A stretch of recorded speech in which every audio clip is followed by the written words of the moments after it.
Hi friends. ஒரு வீடு வாங்க போறதுக்கு ஹோம் லோன் அவைல் பண்ண போறீங்க அப்படின்னா உங்களுக்கான வீடியோ தான் இந்த வீடியோ. நம்ம ஹோம் லோன் அவைல் பண்றதுக்கு முன்னாடி நம்ம கவனிக்க வேண்டிய 4 முக்கியமான விஷயம் என்னன்னு பார்க்கலாம்.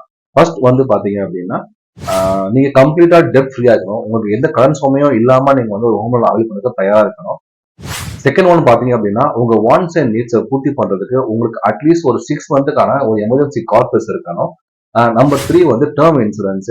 ஸோ இன் கேஸ் ஆஃப் ஏதாவது அன்பார்ச்சுனேட் ஈவெண்ட் நடந்துச்சு அப்படின்னா அதை கவர் பண்றதுக்கு உங்களுக்கு ஒரு 1 crore மினிமம் ஒரு டேர்ம் இன்சூரன்ஸ் இருக்கணும். 4 வந்து medical insurance. So in case of ஏதாவது மெடிக்கல் எமர்ஜென்சிக்கு உங்களையும் உங்க ஃபேமிலியை கவர் பண்றதுக்கு ஒரு மெடிக்கல் இன்சூரன்ஸ் அவசியமானது.